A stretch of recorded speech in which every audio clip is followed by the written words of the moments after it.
So welcome to the Favor Fireside. I neglected to draw my fire this week, but that means we have a whiteboard available to us.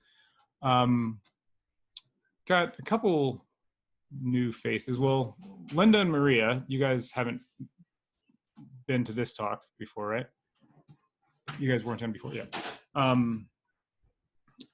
Did you guys check out the website at all? Did you? A little bit. A little bit? Yeah. Yeah. What are your initial thoughts, I guess, before I dig into any pre-planned script? What are your impressions? I mean, I like the idea. That's why that's why I'm here. And I'm also kind of skeptical of anything like this working in America. And yeah, and from my past experiences, and I'm still here because I still feel like there's something to the concept, right? Okay, yeah. Just never participated in communities where we would actually like pull something like that off. So in the States, or because you said in America, so I'm assuming elsewhere. Because this is like breeding in, again, like this whole social stuff works very differently in Europe. Like you have to do these kind of things to actually survive. Yeah. So it's like, and then, so that's why like I noticed that pretty stark difference between how things work in Europe, which is like a normal daily thing, and in America where it's always like this big organized thing that never works out. Yeah. And I totally get that. When I first started doing economic organizing work, I found that, I got into like, Twitter conversations with other people engaging in similar initiatives. And a lot of it was France and small towns in England were like the people who really wanted to talk about it and people who had big success. And in England, it's the transition community. And in France, it was the LETS communities, the local economic, I don't think it's trade, I always forget what LETS stands for. But it's like LETS systems are very similar to this thing. And yeah, it seems super common in Europe, not super common in the US. That is an impression that I've had myself as well. And yeah, they generally don't work out, is the truth. And that's for me, it's part of the reason to cherish the small, slow. I think one of the reasons that organizing efforts in the US don't work out or have a lot of collateral damage and backfire and things like that is that everybody always wants to go big, there's always this go big or go home attitude. Things have to be huge. And when you have a small project, I don't know, for me, it's like you can get a few little wins. And if it only ever gets that far, you had a few little wins, but you didn't put anything huge on the line. I don't know. But thank you. That actually resonates. I think like that's a really, really good point that I kind of realized from like a different business perspectives I looked at.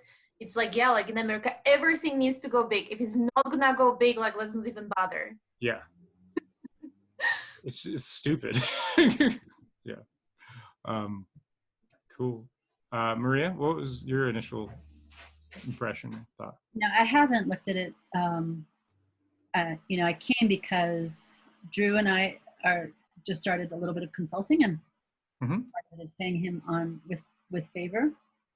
And so just for that reason, right? I want to understand it. And when he sketched it out briefly, my thought was, how can this possibly work? So it's sort of driven by, I want to answer that. I'm curious about that. Awesome. Yeah, that sounds great. Can we explore that instinct, the how can this possibly work, a little bit? When you think, how can this possibly work? Do you have any associations in mind? Do you have any like heuristics that you're using that? No, the transition movement is probably a heuristic. Watching that go up and go down here in the US, knowing people who were involved in it. Yeah. Feeling skeptical at the time, and then, feeling confirmed without enough evidence. Like, I'm not saying I was right to be skeptical. I'm just saying I went through that whole arc of watching it. So yeah. Well, that's the thing with skepticism, right? It's never right or wrong to be skeptical, right? Skepticism isn't the same as doubt or the same as disbelief. It's that, like, questioning. I think that's like usually what people mean when they say skeptical, right? Can you give us a brief, like, synopsis of your experience with the transition movement? It was very minimal. I heard about it. I sat down to read about it, right? Like, I did some work. What is it? Who is doing it?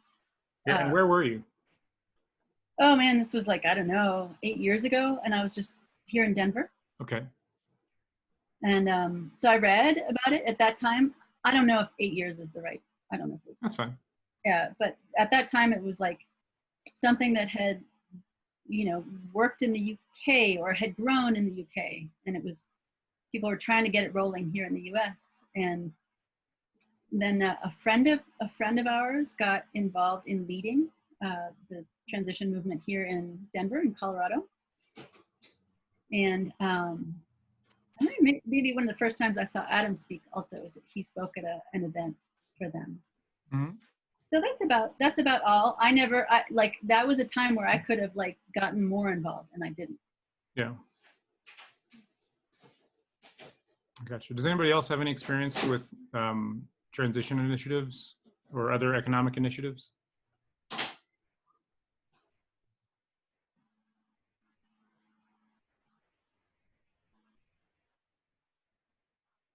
It's kind of my hope for today's agenda is to address initiatives that have worked. So I was kind of seeing this as a great segue. If anybody has any experience with specific initiatives, specific economic ideas that they've seen as effective in the past.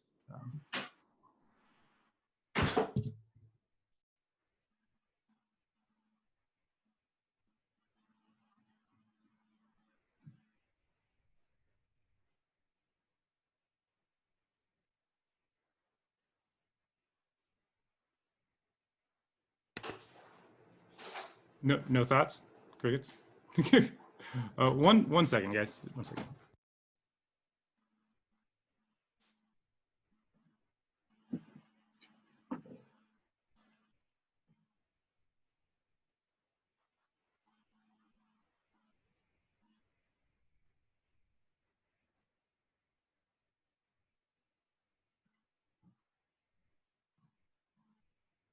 Sorry about that. I had some things going on in the other room.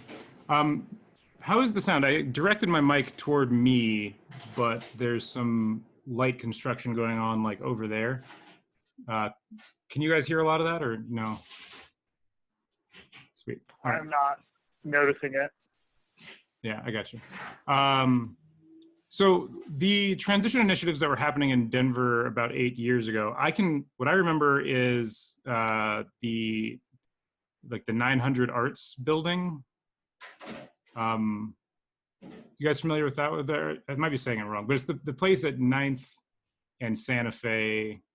That's a complex that was built in some novel ways, and they have very small studio units available to artists for purchase with a really generous, like, the real estate situation that was created made it really, really easy for artists to own a little bit of property, and that was a big thing they did. I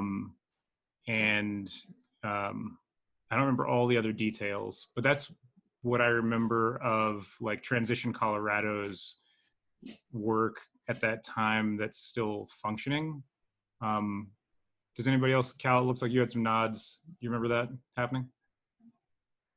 Yeah, I remember it happening, and I believe I knew an artist who took up a residency there at that time. And I think they're still doing it, and I think that the Denver Art Society, DAS, I think is, they're like a block from it. They're, I believe, doing something pretty similar, but I don't know if it's necessarily an ownership, like rather than you just taking up a nice rate of rent to be an artist in a particular studio. Yeah, for sure. Yeah. Yeah, they do have a pretty good deal there, and it's it's a similar community, very slightly different in terms of like that explicit political agenda. They're just kind of in it for the art and pulling resources, and yeah, for sure. Linda, when you were talking about things like this happening in Europe all the time just to survive, what were the specific kinds of things that people would do in different communities? Like what sorts of systems did you see that were really effective? That's the difference. There are not so many, there's not this focus on having like more of this like a masculine structure that holds things together. It comes from like this innate wanting, willingness, understanding that we're in this together and we gotta be helping each other out. Mm-hmm. It's not necessarily like, I can't really point out, like, it's not even like keeping, like tally, like I've done this for you, you're gonna be doing things for me. It's just like, I never appreciated it when I lived in it. The appreciation came when I moved to Colorado. That is just this, like everybody has this initiative. Like when you just speak out like, hey, I need this, people respond. The main difference is that when people offer something or promise something, like word has tremendous value. Word is the currency. Like you do not just say like, hey, yeah, I'll help you out. No, you either help out and then you go to great lengths to make it happen because you made that promise. Right. And really rely on that promise, or like you're gonna get a bad reputation and you're not part of the game anymore. Do you find, and okay, can we get specific about which communities you feel like you've had this experience in? I was in a horse community. I was part of like the Girl Scout, Boy Scout community. Okay. That's very different from what, again, like you guys run in America. like where exactly? Here, like Boy Scout, Girl Scout in my country is a total grassroots, organized by like young people, like the leader, like 20 years old maybe. And so like you kind of like have these connections. I also had connection with other artists because I was dancer, singer, and I played piano. And yeah, it's just this telephone network. You just let like one person know and they like just kind of naturally tell it to other people, and then it comes to you like, hey, like I heard that Susan can help you out with that and Susan's available. Right. There was no like internet database. Like we never had like the kind of official structure for things. It just because we would get together often, people, you are in touch with people. And then, like when you have something to offer, you just jump in, you do it. And then when you need something, other people jump in. So I was actually more like curious, like how it's gonna work when it is more driven by what I call like the masculine system, right? It's like we actually have some kind of a structure and rate exchange, or, these kind of things. I never participated in something like that. Right, I got you. And it's interesting because a lot of these systems, the ones that are very like mechanically novel and studied, they do still come out of Europe. So that it's like this, like Let's is a system, and the Virgil and the Veer are systems, and those are European, as well as transition itself. But I think that the thing that you're talking about is, from like just from my experience and looking at this subject, that sort of general reciprocity and relying on reputation. Then this is what I was kind of trying to get to, the question of which specific like geographies you had this experience in, because I find that thing you're talking about also does happen here in the States. It usually happens in smaller towns, and happened more, of course, when smaller towns weren't like shrinking enormously, or in smaller communities and in cities where the population, like Denver used to be more that way when the population of Denver was really steady, when it wasn't like transplants and people leaving and that kind of thing. And the more geography is fluid, the less you have that, you know, that reputation and that like, what's the opposite of flakiness? Is just having integrity. Yeah, just integrity. All of the incentives align around integrity. If you just know that when you go out, you're going to see the same faces. That's all it takes. You know, it's just, you know, you go to the coffee shop and you see the same people all the time. You go to, you know, restaurants and shows and you see the same people all the time. All of a sudden, like, even if you're not like an especially good person, like integrity is enforced upon you, because everybody's going to remember who you are, right? And so that is, I don't know, does that resonate? Do you feel like when having this experience, you were living in places where the people who lived there, like lived there for their lives, like people had families that had been in that place, you know, for more than a generation? Yeah, I think it's definitely part of this, because I'm also noticing it just within like the community we created within the zone in. Like it really takes time. Like this is not something that's like you gotta observe people, interact with people, have experiences with people.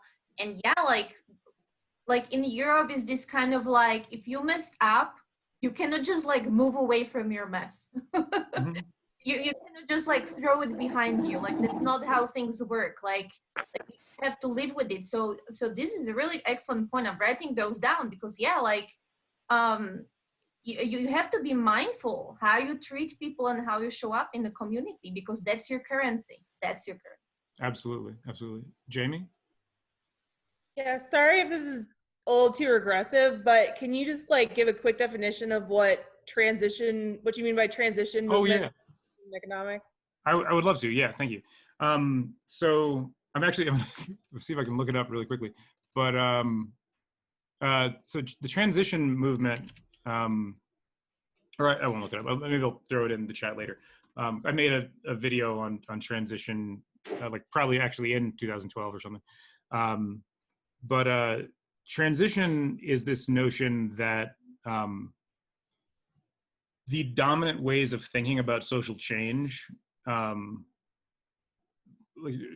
one possible division of the dominant ways of looking at social change is that we should reform the system we have. This is the like work to change the system from the inside perspective. It's like, you know, organize ballot initiatives, you know, write letters to your congressperson, run for office, that kind of civic engagement that's very enmeshed with business as usual. That's one perspective. And then there's other perspective, which is like the radical perspective, which is like, we have to diminish the power of the system as it stands, replace it with something completely different, and like forcefully replace it, like directly, is like, you know, most really radical, you know, obviously at the extremes, when you get radicalism in addition to extremism, which I do think are wholly separate things, but when you get them together, you get revolutions, you get, you know, riots, you get assassinations, things like that.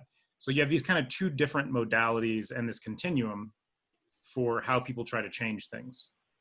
And the idea of transition is, hey, look, the government as it stands, it provides a lot of stuff for a lot of things that we rely on.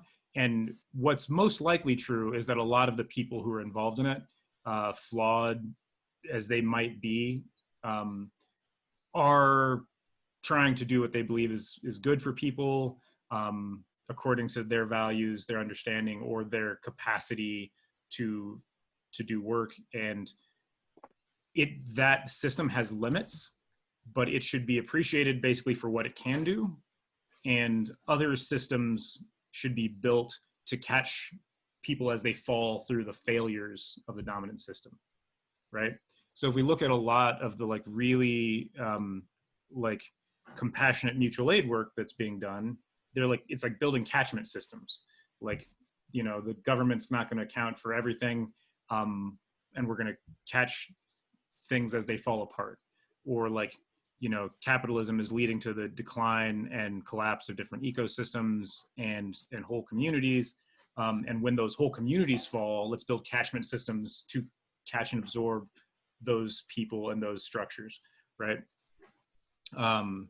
So transition is about, I've seen three different metaphors, like physical metaphors for what it is. One is like the safety net. It's the safety net under the crumbling like bridge of the dominant system. Another one that Joanna Priova uses is you have these two moving tramways, right? Like in an airport, where you've got like a path that's moving in this direction, and it's going towards like, you know, collapse because of the limits of scale, right? And so when you realize it's moving towards collapse, you can like try to break it so that it stops, or you can start running the opposite direction. Like that's, you know, like you can get everybody moving the opposite direction as the tram is still like carrying them in this direction. Or you can see that there's a different tramway on the other side, and you can just jump railings, right? So if you build like a full transition system community like Totnes did in England, they got everybody on board, the whole town, and they started just wholesale replacing things that don't work, that are not in line with a balanced and sustainable, equitable society. But it wasn't trying to destroy things. It wasn't riots. It wasn't anger. It wasn't anything like that. It wasn't like seeking like revenge against the broken system. It was just like, oh, let's replace every part that we can one at a time with something that actually serves human needs. And the parts you can't replace, you accept that right now you can't replace them. You know, if you need to get to work and you have a car and it runs on gasoline, you drive your car to work. Like when you can get a biodiesel car, when you can stop driving a car to work, then you do. But you just replace what you can when you can. And that's the idea of transition, more or less.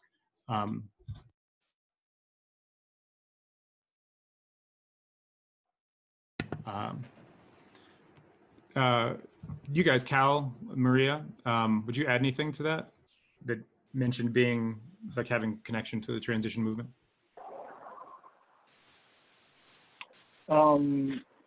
I wouldn't say that I've had a lot of concrete experience with any particular movement beyond the primitive kind of steps that people begin to take before they really get to explicate something more sophisticated, you know, like bartering, for instance. Like I've definitely been in circles that begin, like we talked about in the first edition of this fireside, and kind of like the origins of money and what are the defining characteristics of a community that can have like a bartering system, and then what are the limitations of that. Like when people want to get away from money in the beginning, I think a lot of times it's like, well, we can trade something of material value flat out. And so I've seen things like that happen where, you know, some commodity becomes a transition away from dollar currency as far as an exchange of value, but I haven't been a part of anything beyond that. You know, and to me that seems like a pretty primitive step. And yeah, aside from getting in on certain cryptos like a few years early, you know, but not that early, I can't say I've participated. Yeah. Maria, were you going to add anything about transition? Any other thoughts? No, I'm good. I don't think I have anything. Did that answer the question, Jamie?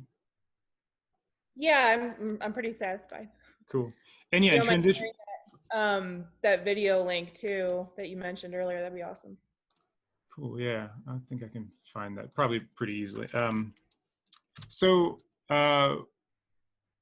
I know that, like, so on the website and in our previous talk, I talked about the VIR a bunch because the VIR is the major currency most similar to the favor, right? But there are a few others that I find to be really, well, I think, emails, got it, it's fine. This is gonna start playing, yeah, there we go. Cut it off before it made too much noise. Chatted that link. Made this year's, this was, I think, my first piece of animation, like, probably ever. I'm not an animator, but I when it seems like there's a worthy cause, I stretch myself medium wise. So I just want to put that disclaimer out there. Not an animator, but I made this cartoon. What was I going to say? Oh, there are a few other currency initiatives that really, for me, sparked my interest in how much can be done with money, like without abandoning money. And also for me, like, actually really drove home for me, like, actually when you see someone do something well that is normally done badly, for me, it changes my mind about whether or not that thing is inherently like a bad thing, right? Like, I'm not thinking of a lot of examples just off the top of my head right now. Yeah, we'll get into it. Yeah, any examples would be like probably pretty controversial, but basically, like, we have this idea that like money is bad, right? And the thing is, right now, I do believe that we have bad money for the reasons that we talked about, like in past videos, like with the extractive nature of central bank currency. And I guess we have like a couple people who weren't here for that. Or do I need to cover that again? How do you guys feel about, like, I guess Maria, Linda, in our last talk, we talked a bunch about the extractive nature of the central banking system. Does that seem worth, like, giving a real quick, like, review of to you guys? It's hard for me to say because I don't know what's coming next or what depends on it. And I don't think I have a particularly deep grasp of that. Okay, cool. I'll review it again because, yeah, it's probably worthwhile. So I'm just going to try to give like the real quick synopsis of this. But actually, I'll do it with, I have a whiteboard behind me, but I also effectively have a whiteboard right here.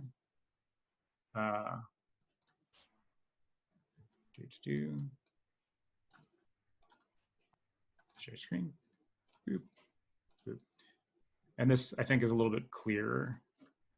Can everybody see this pretty well? Big white rectangle? Mm-hmm. Yeah, okay, cool. So here we are. It's actually kind of hard to see all my tools with the Zoom stuff.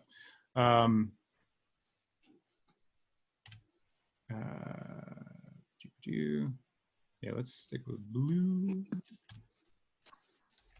So normally people think about, oh man, this gets slow when you're using Zoom. People think about capitalism, especially proponents of capitalism, will talk about the free market in this like node structure way, where like everybody in an economy is free to do business with anybody they want to do business with. And so people who are just really good at doing something attract a lot of business and they become big nodes, but you're always free to do business with somebody else, right? And so there can be inequality without like anything enforcing it. It's not unfair, it's not unreasonable. It's just some people are better at doing something than others, right? Have we all heard this representation of capitalism, more or less? Free market? Okay. So that's the free market. And now it looks like a spider. So I'm going to do something else here. Just, yeah. I don't know. Anyway. It kind of looks like a tent with tent poles. Oh yeah. Kind of rickety. A collapsing rickety tent. That might be appropriate. We'll just leave it at that. All right. Yeah, might be an apt metaphor there. So let's come over here. So the way central bank issued currency works is you have this central body that holds all of the issuing authority. So they get to create money, and they lend to commercial banks. Right? So these are commercial banks. There are 4 of them, and there are only 4 of them. So we have like this system, and then commercial banks lend to small banks and credit unions.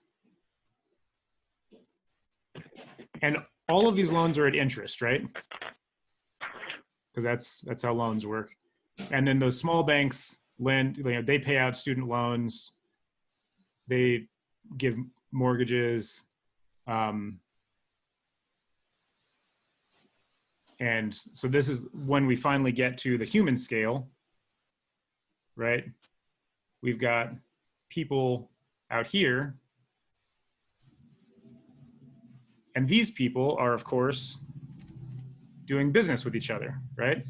So that's where we actually get that free market, is these people who are engaging with money are engaging freely, but all the money they make, out of all the money they make, a lot of it has to go to service loans, right? And so whenever they pay to service their debt, it moves into this extractive structure, and it flows upward, and that's what furthers income disparity, because some people own a piece of the derivatives market and some people don't. And a very, very small number of people own the majority of that, of this pie that's up here, which is basically the right to issue money and create debt. And so that this mechanism sitting on top of the free market is what extracts money and power and access from people who do business freely with each other, right? So both of those systems are systemically independent. Like they're not, like you can have one without the other, either one. But they are currently enmeshed in this way. And so this is when I say that, like, I think we have bad money, but I don't think that money itself is destructive. It's because of this, because these two things are not the same thing. The extractive process of creating money by lending at interest is totally separate from people doing business with each other freely. What do you guys think about that? Give me some feedback on that explanation. That was kind of a quick version of what we talked about more at length before.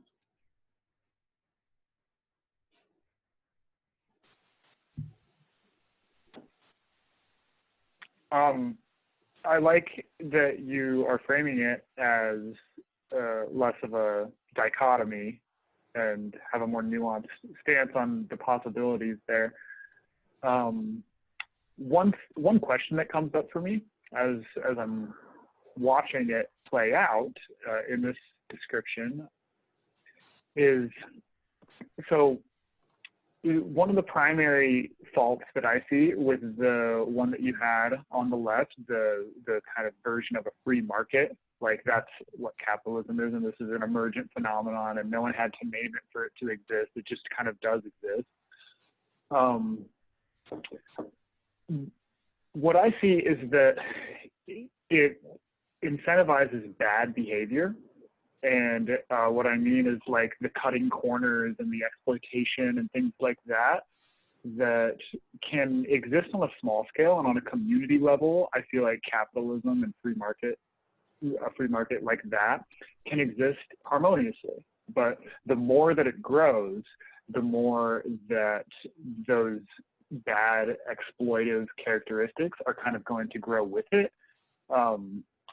So how do you escape the fact that someone, like 5 entities can be doing business well together, They can be doing it equitably and morally.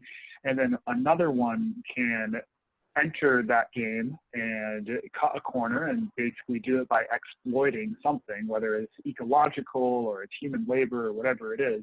And they can undercut the other 5 who decided to do things equitably and want to stick to that. And then, I mean, on a large scale, we see that turned into the monsters like Amazon and, you know, the big ecological disruptors of the world. And it's like, how do you escape that problem in that system?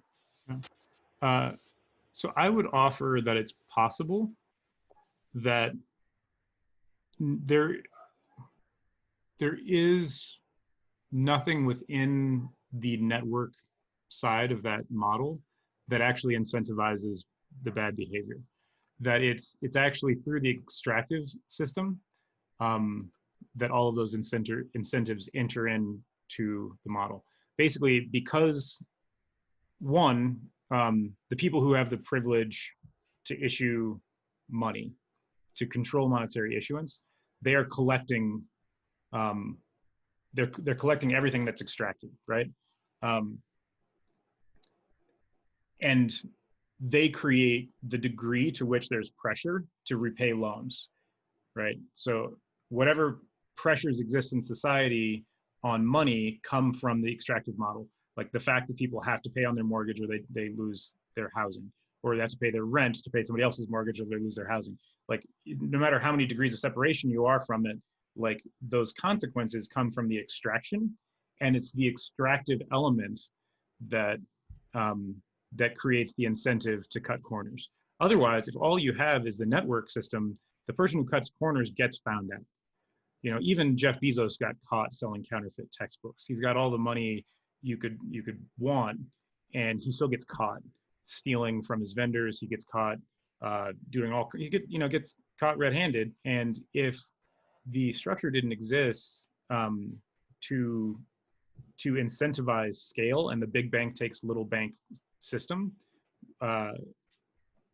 then when someone got caught doing that, they would get snubbed. You know, just like Linda was saying, you know, when your reputation gets damaged in the community, people don't want to do business with you anymore. They're like, that guy sold counterfeit textbooks. Like, why would anybody like pay him for anything ever again? And see, I guess that's exactly my point. On a small scale, on the community level, it works because there's that accountability, and people are going to be risk averse. You know, they're going to behave nicely to each other because they don't want to damage their reputation. That's all fine and good. I feel like on a larger scale, that's when that accountability kind of decreases, and you get to be a kind of faceless entity who gets to exploit and not see any repercussions from the exploitation. And this is a problem that I have a really hard time finding a solution for beyond regulation, which really upsets a lot of free market capitalists and libertarians alike, because they're like, regulations are bad. The only way a market can work is if it's actually free. And the only way that I can see a free market not grow into something exploitative is if there's some kind of stopgaps that stop people from basically reaching that point. Right. What are your thoughts on that? Does anybody else have any thoughts on that specific issue? Okay. So,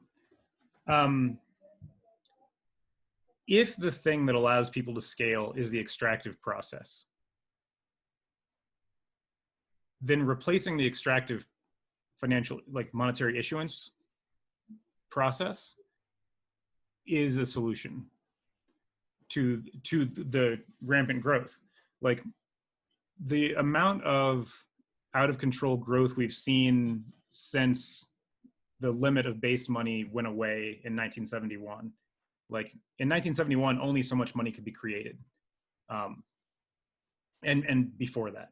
And then when that went away, the amount of money that could just be created for investment, because all of that money that was created after that, after the limits were removed, all of the money that was created was still created in interest-bearing debt, right? It was created with this burden of interest. And so it was created at exponentially growing pressure as it was lent out. And that's where we get these really huge, horrible decisions that have been made, is from that side of the system. And, you know, I think that when we talk about regulation, like systems are always going to have rules. And I'm not, you know, like I am asserting actually straightforwardly that it is like capitalism is explicitly the system which incentivizes risky investment over all else, where investment is the allowing someone access to money is the number one most incentivized activity. That incentive for allowing access to capital is what makes capitalism capitalism, and that is synonymous with the hierarchical structure, with the extractive structure. When money can be issued, when you have communities that issue their own currency, when currency is issued and doesn't have an extractive nature, that means it can move freely. All of a sudden you don't have capitalism anymore because you don't have any emphasis on capital, especially certainly not financial capital. And so what I'm describing as the free market is wholly separate from capitalism. And I think the most definitive argument that separates the free market from capitalism is that the frontier thinkers, the original thinkers of capitalism, observed the free market. You can't observe the thing you're creating as, like, you know, backwards through the years. You know, if I'm founding a new system and I'm saying that my new system is this thing that existed 200 years before me, there's a disconnect there. So what capitalism is this thing that was built on top of the free market. And I don't see any real evidence that the free market itself incentivizes unchecked scale. And one of the things is that those nodes, when you have people just freely doing business with each other, the people who really succeed are people who niche down and specialize. Well, the thing with specializing is that specializing means that the thing you do is better for a smaller number of people. And there are different groups of people. So those people who are the best at serving a very specific group of people get really rewarded. But guess what? They can't serve everybody. And the people who have outsized, insane financial growth within capitalism are the people who don't serve anybody well. Sam Walton never served anybody very well. Jeff Bezos never served anybody very well. Bill Gates never served anybody very well. All of them make generic products that are basically good enough for everybody. And then through the systems that reward corner cutting and scaling all of these extractive models, those businesses that aren't very good for anybody in particular grow to an enormous degree. And so when you have just a network model, you get growth around specialists, and growth around specialists does not get huge. It's when you have growth. You're saying because you're limited by your niche, and you can only do something well for so many clients. Like, is that what you're getting at? Yes. And so if the system is actually just, if you have a free market and you don't have usury, you don't have billionaires, is essentially my assertion. And you wouldn't, that would like also, if it's essentially like control like the existence of monopolies. And like that. Yeah, that's my assertion. Now, the thing is, we can't do anything about the fact, like, we can't get rid of the central banking system. So that means we can't get rid, like, and when I say we, I mean like us here, like not humans. Humans could get rid of the central banking system, like humans could get rid of the extractive nature of money. But in terms of what we have control over, which I think is where we should work and where we should strategize, we can create structures that allow us to have access to currency that is devoid of usury, right? And if we can do that for each other, then we can facilitate exchange between groups of people that are larger or more fluid then can be readily facilitated through gift giving over long stretches of time. Did that register, or did I throw in too many variables into that statement? I had to look up the word usury. Okay. It's funny, it doesn't come up much anymore since like there are no usury laws that can be enforced anywhere. Do you want to read us the definition, Jamie? Please do. Before we get to Maria's question. Like a quick Google definition. I don't know if everybody agrees with it or not, but I'll read it. Yeah. It is a noun. It is the legal action or practice of lending money at unreasonably high rates of interest. Which is all current loan rates, because under former usury law, the interest on a loan could not either reach, it depends on which laws you're looking at from which period of time, because there have been a lot of them, but they're all either 10, 20, or 30% total of principal, which since now interest rate is compounding, virtually every loan goes above every usury law that ever existed before. So yeah. So all lending is currently usurious. Maria. So I got on this call, Deacon, without knowing how long you normally go for. And I have to get off at 7. And I just wanted to ask, like, if you can say anything about what you're building. Yeah, totally. So I will show it to everyone, the thing.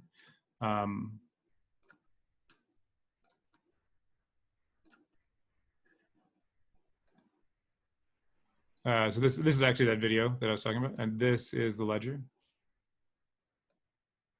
So it's pretty straightforward. It's actually like, it is not high tech. This is not blockchain.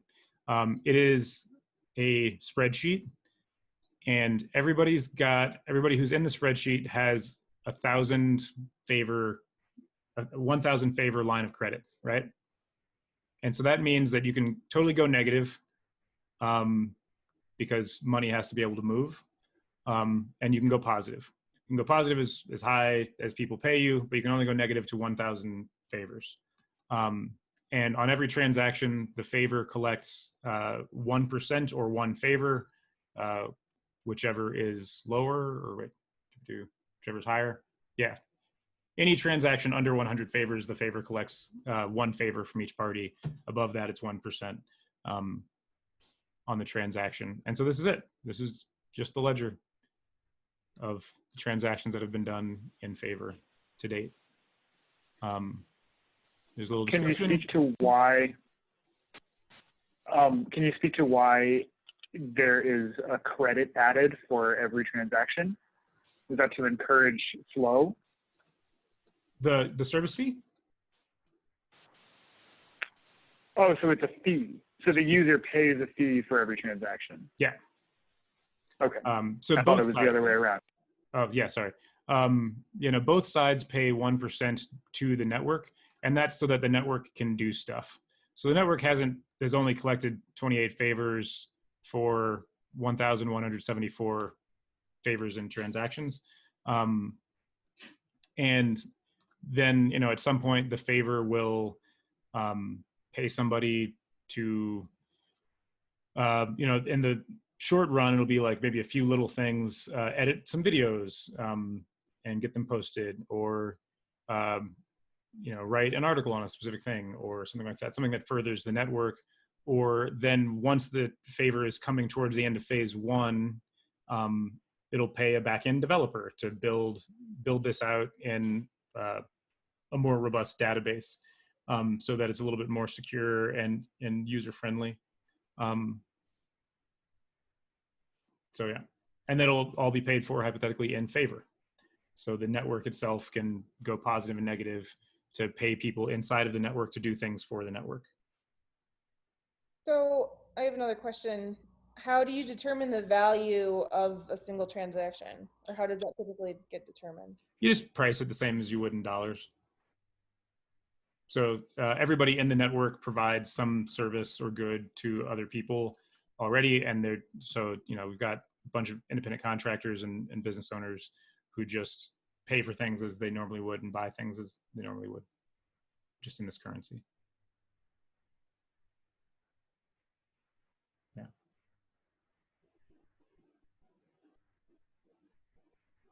Cool.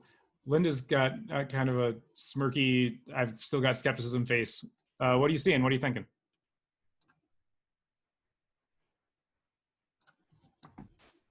No, I don't. I'm just like, you guys, how long have you guys been doing this?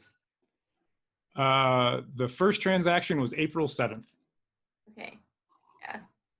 I mean, as I said, like, it looks good. What looks really good to me is that I've seen names of people I know, and I actually feel like I have a good trusting relationship with. So that's like incentive for me. Yeah. Absolutely. And the hope is that it'll grow so that, people that and people that they know will be in the same pool. So there'll be some people that you don't know, but are connected. Mm-hmm. Because that's where money is really useful. Because if it's just like one small group of people and they all know each other, well then, like, you do things for each other, just like you were saying. You're just like, that's where like the gift thrives. And I do believe that the favor should not be used to replace generosity, gift giving, anything like that. This is about moving past our small zone of trust and having a pool of credit that can sit in like 1 or 2 degrees of extension beyond that, where it's, people you don't directly know that you wouldn't therefore be just giving something that was very valuable to just on a lark. Does that make sense? Cool. So I'm going to throw out, just to keep this, kind of brief. I don't know how strictly speaking your 7 p.m. cutoff time is, but that's about the time that I was hoping to wrap up. I'm going to throw out one really fun example of money, an initiative very different than the VEER that inspired me a lot to think about how creatively monetary issuance can be designed. And that was the Virgil in Austria. So this is after World War I. There's an Austrian town that was just destroyed. It was wrecked and by the war. And also the economy was, like, the European economy was suffering really badly. And so the city of Virgil issues a new municipal currency that is separate from the national currency. And this municipal currency, as considering it was issued by the city accepts it for taxes, right? Taxes, fines, fees, anything you would pay the city, they accept this currency for. And so that was the immediate backing. And so they wrote it like a government, like a script that like a company would write to pay for different things in the city. But the currency, it came with these little boxes for stamps. So every month you had to buy, so if you had a 100 Virgil bill, you'd have to buy a 10 Virgil stamp that went onto the bill. Otherwise the bill was invalid and you couldn't transact with it. So that it's called a demurrage, which is different than deflation because it's predictable.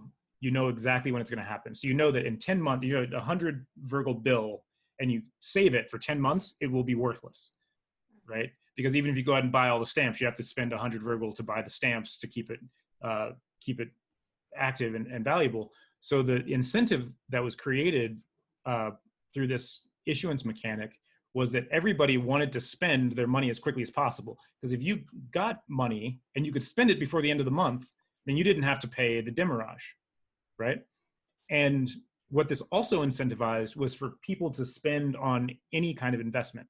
Because if you could buy anything that would hold value for, like, hold the same value or even just a little less value for longer than a month, you were better off. So if you could go out and like just go into a carpenter shop and say, just like, make me something nice, like something nice that I could sell to somebody later, give to my grandkids, whatever. It just doesn't matter what it is. Just make me something nice, and you could pay them. Then you won the game because you didn't have to pay the demurrage, right? And then that carpenter has the money, and they're just like, oh, what am I going to do? And they go out and they spend. So it was the ultimate stimulus, economic stimulus. It got everybody doing business again, even though the whole community was very, very short on money. And there were some really amazing things that were established during this time that are still in Virgil. So, for instance, there was one landowner who hired a ton of people to propagate walnut trees and to plant walnut trees, and just paid them as much as he could. Like he had a lot of income coming in, but he wanted to really sink some of this money and not just pay all of this demurrage. And so there's this massive walnut forest outside of Virgil that was established during this time. And that town still has all of these like big pieces of architecture. There's an amazing bridge that was built at that time because people were just trying to spend as quickly as possible, and they had to spend locally because the Virgil had no value outside of that community. So that was a thing that happened, and the whole happening was, it all came down to a really well-designed set of monetary mechanics that got thousands of people all engaged and all on the same page about rebuilding and reconstructing their community. And of course, the Virgil came to an end when some Germans marched through and said they had to stop using their own currency, and that they owned everything a few years later. So that's it's a strong example for me of how much can be done through monetary issuance design.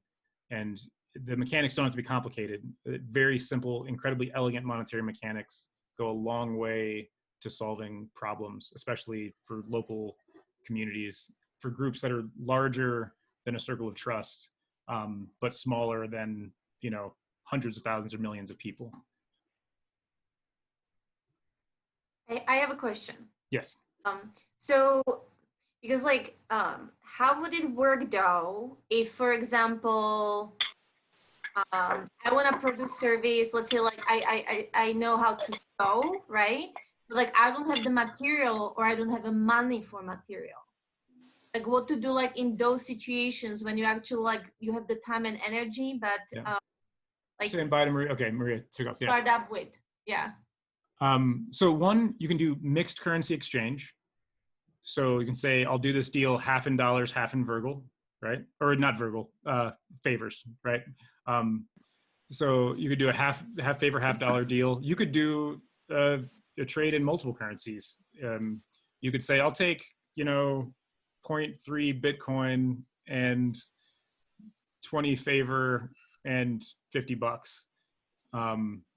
And sometimes being able to mix things up, especially in times like this when money is scarce, doing those mixed currency exchanges can be really helpful. Thing that I pointed out, I think it was on the last call, was that we engage in mixed currency exchange all the time in the US and never even know it, because coinage and dollars are separate currencies. They're issued by separate authorities. They have separate regulations. The US Mint and the Federal Reserve are not connected. They have no relationship. They have, it's interesting. They're totally separate pools of currency, and we use them interchangeably. So it can be done.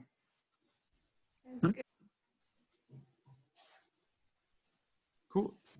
Any other thoughts? Any other questions? I don't have to run, but that was, everything I wanted to talk about. Yeah. I asked earlier why you would issue a credit for each transaction, because that's what I thought you were describing. Have you thought about adding some type of demurrage to favor? Because to me, it seems like it would stimulate the circulation of cash flow. It would just get people to not be able to hoard and sit and accumulate. Yeah. They would always be stimulating. Right. I think that demurrage and a zero balance system, it could be done, but it could be really wonky, and I don't know of any precedent for it. So I'm one of those guys, I'm very interested in in exploring and problem solving, but I'm also like, for like a creative and designer, like I'm oddly maybe tethered to historical precedent. And looking at complementary currencies through time, I have not seen a zero balance credit clearing system that included a demurrage. I think that one possible outcome would be that it would just be deflationary. Like if you just took credit from people, then it would just kind of like implicitly raise the value of the credit and make it difficult to price things. And well, so that's why I think a compelling answer to that for me, but maybe I haven't thought it through far enough, would be to add some type of credit to every transaction. So then rather than being punitive, it is simply a reward for doing a transaction. And so maybe for every favor transaction over 100 favor, you're getting, you know, 1 favor back, or 0.1 even, you know, something, but it's basically like you're building interest of some kind on just using it. And so that is an incentive which will encourage use. Yeah, that might just be inflationary and also make it hard. Because basically it's like the credit. Right. Like if there's just more of the credit available, if you're giving everybody a certain amount of credit just for using the currency, but it's universal, then it's just more currency, which just means that there's just more of it, and so you can price things higher, or you have to price things higher for it to be worth it. Okay. So it's one of those interesting things, which is like there are lots of different correct answers in monetary issuance, but they don't all play nicely together, if that makes sense. There are some like really cool similar systems. The Fourier-Quipu actually, this system, I talked about it being very similar to the VIR, but the Fourier-Quipu is another system that's very, very similar to this. And it is remarkably elegant, and it's done a lot of amazing work. It's in Japan. It's like actually how Japan stabilized their social security system.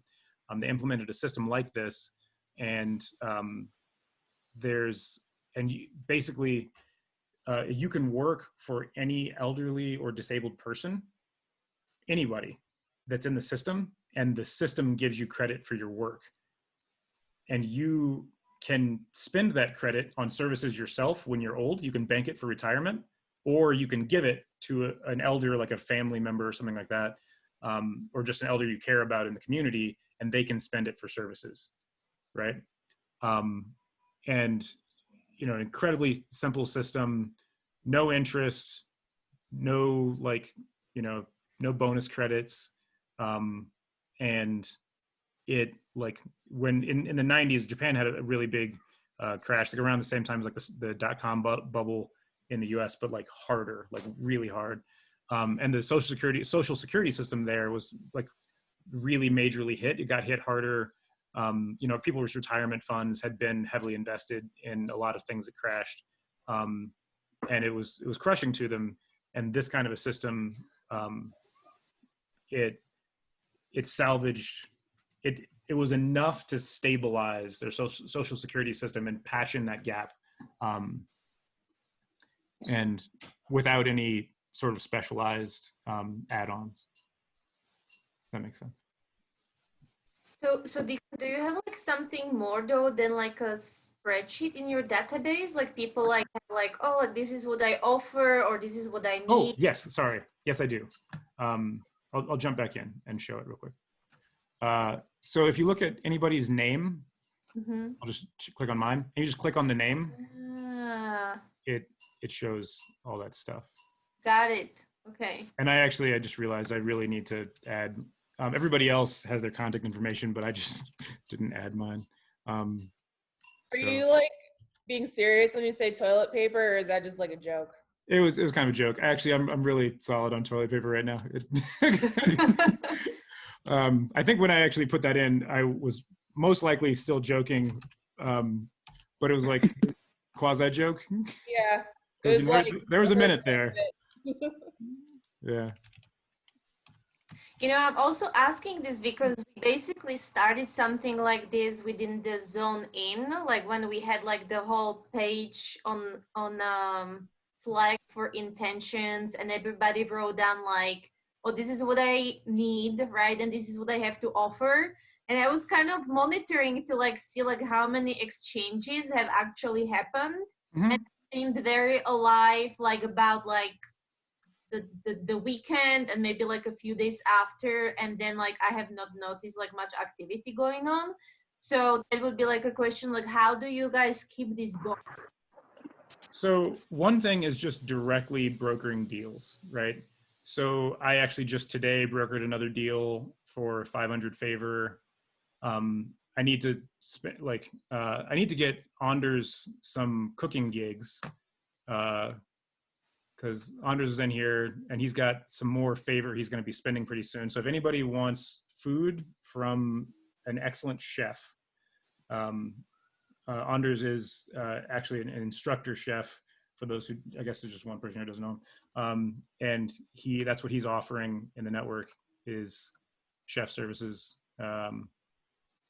So he's got a whole description here. What do you mean when you say that you're brokering deals? So I talk to people and I like set things up. And so also there's a person doing like it's not just like some spreadsheet, you're actually like taking care of this.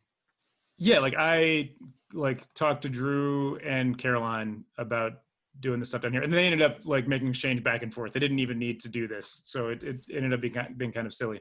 But then also like I brought in Adam to pay Drew in favor for a thing that he needed, you know. And so then it's on me or anybody in the system right now could be a broker, could go around and make deals, and even if they wanted to, like ask for some favor and ask for some amount of favor, like a brokerage fee themselves. I've committed for phase one that I'm not going to charge a brokerage fee. I'm a part of another network it's a strictly business to business barter network that's somewhat similar. It's got some different mechanics. And their brokers charge 12%, which I think is pretty hefty. I don't want to charge that much. Anyway, but yeah, like it's kind of worth it. If you can call somebody and they can find you something, then you pay them a cut, then that's a pretty good deal. I think I really like the 5%. I know a lot of industries like the real estate business, it's like standard. You pay 5% on deals. I think 5% is a really good industry norm, I think, for making a connection if somebody's seeking brokerage for what they do. But that would be the best way. And that's one of those things where when you have a currency system, like paid brokerage makes a lot of sense. When you just have like a big list of things that people are looking for and things that they need, sometimes like just momentum lags just for lack of like compensation, acknowledgement, like the overhead it takes just to care about this small specialized list. And that's where paying a broker can be very reasonable. But it's not inherently a part of the system. It's a thing that can be done with the spreadsheet, but it's not like a rule in the network. No, I like it. That like took this, like you saying that, like took this for me to a completely different level. I feel like I would gladly pay 5% or like even 7% if I knew that like somebody is like taking care of this aspect. Yeah. So, Deacon, I don't know if you went over this. I wasn't present last week, or if this is a plan for a future fireside. I am really curious right now what compels someone to become a favor user, and instead of going out into the vast marketplace of dollar takers to do web design, why do they work within this confined market to spend favor? Like what is the selling point for folks? So first of all, how do we grow this network? Totally nothing. Nothing should compel someone to be a favor user instead of working in the dollar marketplace. You've got to pay rent. You've got to pay utilities. You need to keep working for dollars, right? So that's just putting that out there. This is not an appeal to work in favor instead of anything else. You know, keep working for dollars as long as we have to. Take Bitcoin, take whatever it is that serves you well. This is just another tool. And there are a few advantages to this tool. One, you can get credit immediately, right? You get a line of credit and there's no interest on it. So there's that. Two, the recirculation effect. You know the money is not going to leave the system. You know that everything you do with dollars is being extracted constantly. That dollars are being extracted from the economy and they're being added back into the economy at interest. So you know you're in an extractive pool. In this system, you know that every time you spend money or you receive money, like the entire flow, you're in a closed loop and it's just going to keep coming back. So all of the needs you're getting met in the system, you're helping meet somebody's needs, and that person is then more capable of meeting somebody else's needs, who's more capable of meeting your needs. Because when we're taken care of, we have more capacity. And when you're a part of a finite pool of people who are all getting taken care of, then you're a part of a group that has increasing capacity. Does that make sense? As opposed to being a part of a group which is just like the total dollar user pool, which is actually functionally has increasingly diminished capacity financially because income disparity continues to increase. So right now there are a lot more renters than homeowners than there were 50 years ago, like enormously more. Most people were homeowners, you know, by the time they were 30. Right now it's like by the time you're 30, you may not have moved out of your house. Like that's like the norm went from, it was totally normal for janitors, garbage men, like everybody owned a home and had a one income family. That was the 40s and 50s, right?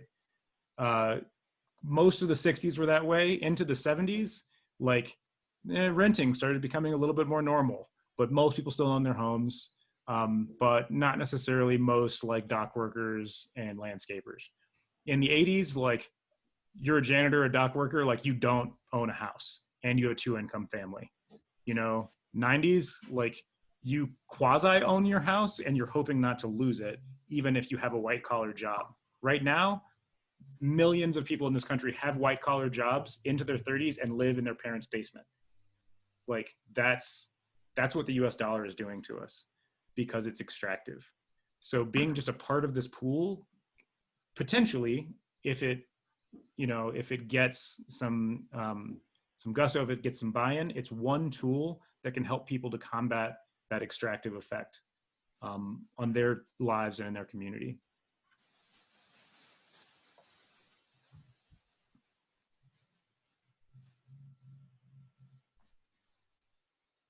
Any other thoughts? Presumably you're expecting this network to grow once it becomes kind of like beyond like your personal capacity to like manage like even like this basic spreadsheet. Like how does it, do you just like enlist other people within the network to kind of help with that, or like how does that work? Excellent question. Phase 2, we leave the spreadsheet. So I won't let it grow in phase 1 beyond my capacity to manage. In phase 2, it'll be, right now, it kind of just depends on what, I got to get some back-end developers in the network who are willing to work on the system, right? And basically, like I understand how to design for a number of different back-end systems. I can do relational databases. I can do tree-type databases.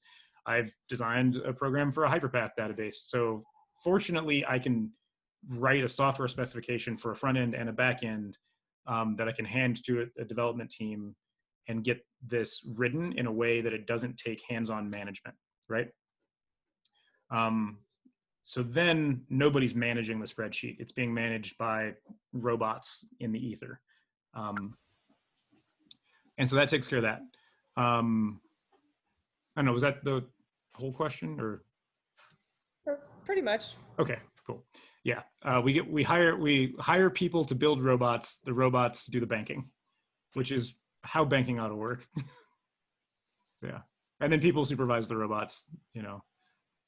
And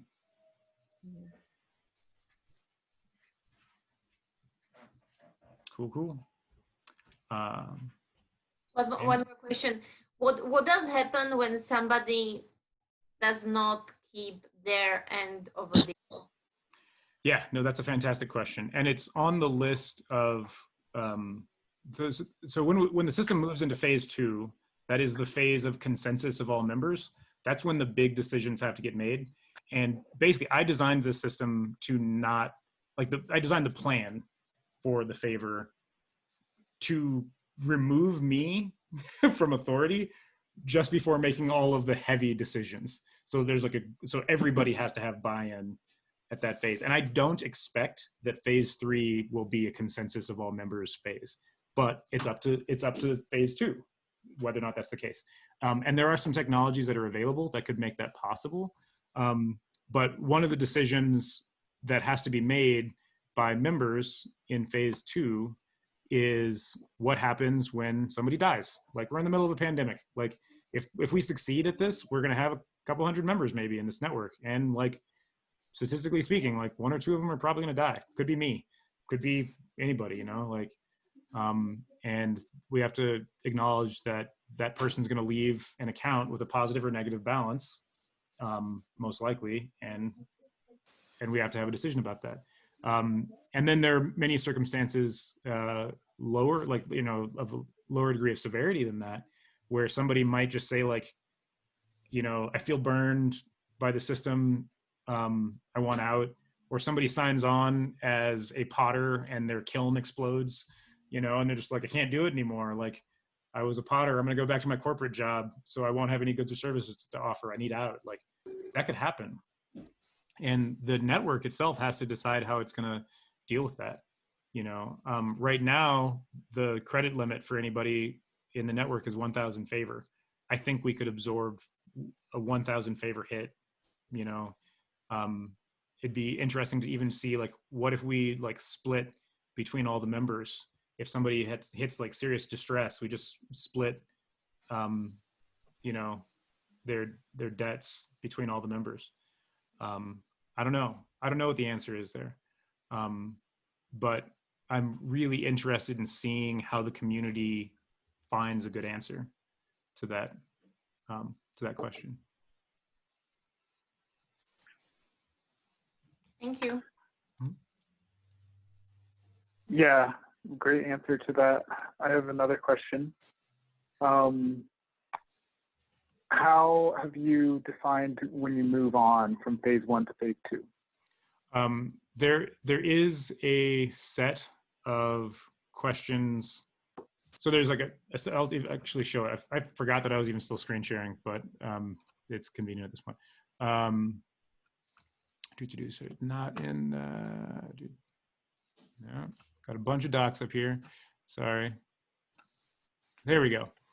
So there are a set of things that have to be consented upon by members to establish consensus process.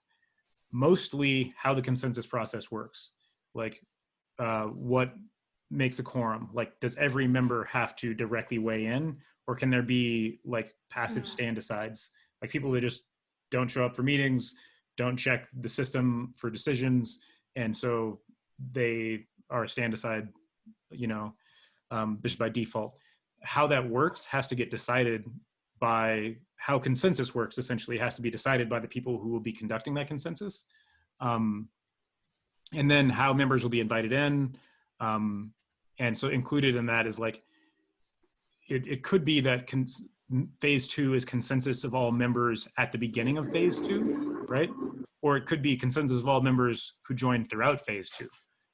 That's up to the members, like the phase 1 members, essentially, to decide how that works, because the system could grow a lot more and still make good decisions, like productive decisions, if there's a cutoff. Like, only people who became members before a certain point are going to make these fundamental decisions. It's a question, and it's a question that has to be consensus on. How are credit limits going to be changed? That could maybe get moved to like a during phase 2 decision, but I think it's a really useful thing to know when people are being invited in. So I think it'd be good to know along with how members are going to be invited during phase 2. So when all of these things have been decided on by the membership, and all the decisions work and make sense, then, which is basically just up to me. That's like my last decision, is that there's a clear set of ideas about how all these things should work. I say, yes, it makes sense. All the mechanics work. And I'm probably going to lean on Sven for that. Sven is a game designer who's in the network. And we've actually been mutual clients of each other's. We've worked on each other's projects for like over a decade. And he's great with game mechanics and poking holes in them. And so like, I'll lean on some other people and decide like, cool, we have consensus to how all of these process points work. Phase 2 begins. And then all of a sudden I'm just another member. And then it's in the hands of the membership.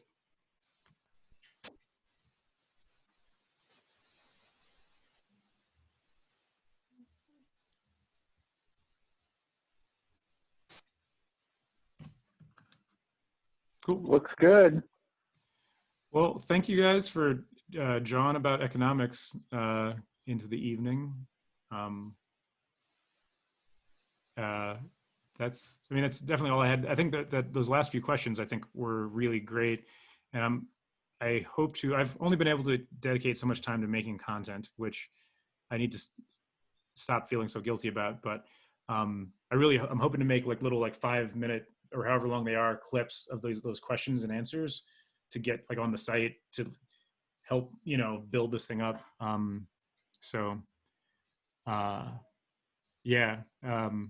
Let me know if anybody present who's not currently. I guess none of the three of you guys are in the system yet. Okay. If you guys would like to join, you're more than welcome. I do these onboarding calls, and I'm just going to drop really quickly in the chat. That's the link for scheduling an onboarding call. And you're welcome to share that with anybody. It's a public link.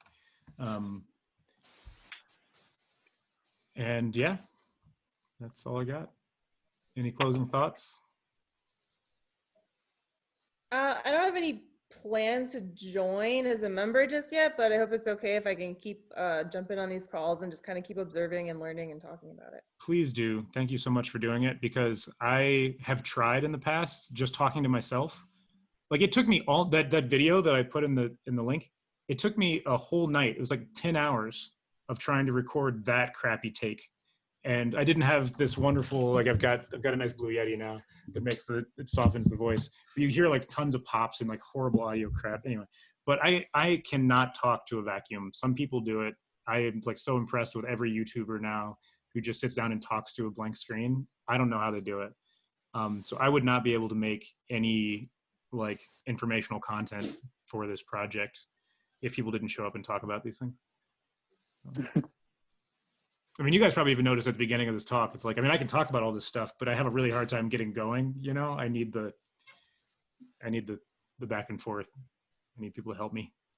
So. Yeah, I appreciate that. I'm glad that you have identified that trait about yourself and found a pretty cool solution. Like, I think these fireside chats are really sweet, and they're open-ended and casual, and it allows you to explain, but like in a very organic way because you're being directed in certain ways. Yeah, nice solution. Excellent. Thank you. All right. Well, good night, everybody. Sounds good. Thank you so much. And I'll see a couple of you guys this week. Yeah. Sounds good. Bye-bye.